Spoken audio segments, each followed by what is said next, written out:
Halo semuanya, perkenalkan kami dari kelompok 2 suku 6. Di sini kami akan menjelaskan tentang pengertian tenaga endogen dan juga tenaga eksogen. Sebelumnya kita perkenalan dulu ya, mulai dari ujung. Perkenalkan, saya Andika Putra dari Akun 6.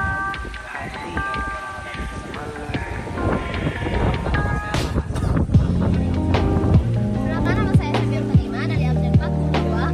Perkenalkan, nama saya Putri Aulia Ajaka dari absen 35. Perkenalkan, saya Oman Nurullah dari absen 4. Perkenalkan, nama saya Pusya Amali dari absen 30. Tenaga endogen. Kali ini akan menjelaskan tenaga endogen. Tenaga yang menyebabkan perubahan pada permukaan bumi. Tenaga endogen ini bersifat merupakan permukaan kulit bumi yang awalnya rata menjadi tidak rata. Tenaga ini bisa terjadi dikarenakan pada suatu lahan atau suatu tempat yang awalnya rata menjadi tidak rata yang bisa menjadi permukaan atau bukit. Dua, ada macam-macam tenaga endogen. Lah, macam-macam tenaga endogen. Satu, tektonisme. Tektonisme adalah proses perubahan bentuk muka bumi yang berakibatkan pergerakan pengangkatan lipatan dan pelepasan pada lapisan tanah. Lipatan ini terjadi ketika tekanan horizontal atau vertikal membuat lapisan bumi bergelut dan melipat. Tektonisme menghasilkan dua jenis gerak, yaitu gerak paleogenetik dan gerak pirogenetik.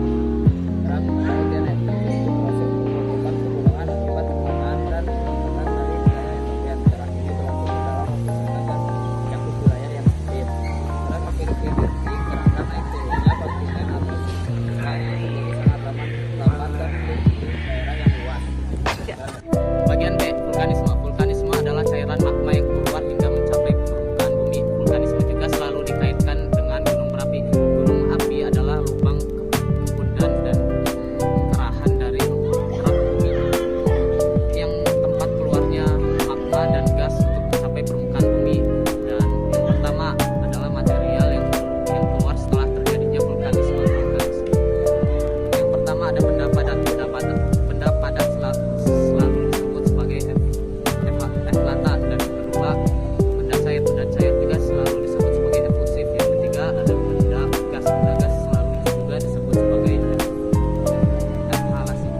Yang kedua erupsi. Erupsi adalah proses keluarnya magma dari permukaan bumi. Erupsi juga dibagi menjadi 4 bagian. Yang pertama ada erupsi linear. Erupsi linear adalah gerakan magma yang keluar melalui sepanjang celah-celah. Sedangkan erupsi sentral adalah lava yang keluar melalui terusan kepundan. Yang ketiga ada erupsi campuran yang menghasilkan gunung api berstrato atau berlapis. Yang keempat, yang terakhir ada erupsi areal. Erupsi areal adalah letusan yang terjadi melalui lubang yang sangat luas. 3. Intrusi merupakan penerobosan magma namun tidak sampai ke permukaan. Bentuk-bentukan yang tercipta adalah sebagai berikut. A. Kepingan intrusi atau silsadalah sifat magma yang membeku di antara dua lapisan litosfer relatif tipis dan melebar. B. Batolit. Batolit adalah bantuan intrusi yang sangat besar yang terbentuk di dalam dapur magma karena penurunan suhu yang sangat lambat. C. Lakolit adalah bantuan beku yang berasal dari resapan magma di antara dua lapisan litosfer dan membentuk bentukan seperti lensa cembung. D. Gang atau keedikes adalah bantuan hasil intrusi magma yang memotong lapisan-lapisan litosfer dengan bentuk pipih atau lempeng. E. Diaterma adalah bantuan pengisi pipa letusan terbentuk silinder mulai dari dapur magma sampai ke permukaan bumi. Selanjutnya ada tenaga eksogen. Tenaga eksogen merupakan tenaga yang berasal dari luar. Sifat umum tenaga eksogen bawah adalah permukaan bumi hasil dari tenaga endogen. Bukit atau tebing yang terbentuk karena hasil dari tenaga endogen terkikis oleh angin sehingga dapat merubah permukaan bumi. Macam-macam tenaga eksogen.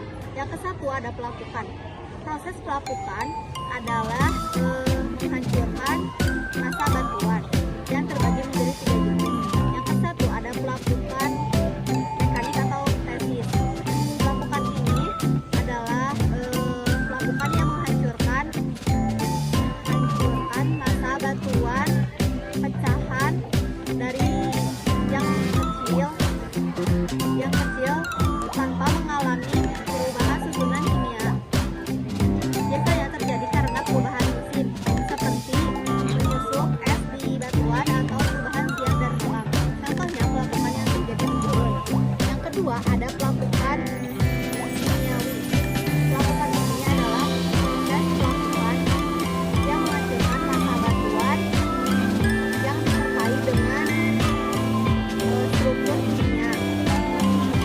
Dan tampak terlihat di pegunungan Sabah dan Kapur.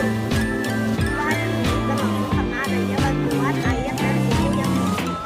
Air yang banyak mengandung CO2 biasanya lebih mudah untuk melarutkan kapur. 2. Pengikisan atau erosi. Pengikisan atau erosi adalah pelepasan atau pemindahan massa batuan oleh suatu zat pengangkut. Proses erosi terdiri atas air, erosi es atau glasial, dan erosi angin atau deviasi, dan juga erosi air laut atau abrasi.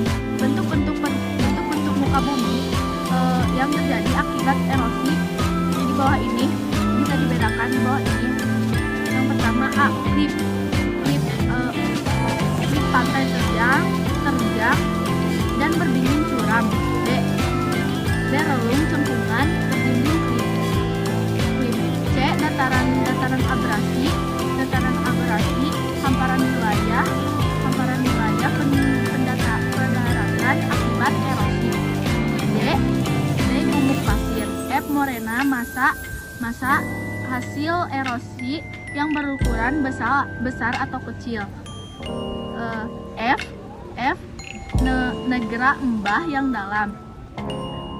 G. Batu jamur atau mushroom rock yang terbentuk karena erosi angin. 3. Pengangkutan merupakan proses perusakan permukaan bumi melalui pemindahan material lapuk. Telah yang pengangkutan dapat diakibatkan oleh adanya air yang mengalir, glacier atau es yang mengalir, angin, dan gravitasi bumi.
Waswasi bisa juga disebut perpindahan massa batuan atau tanah.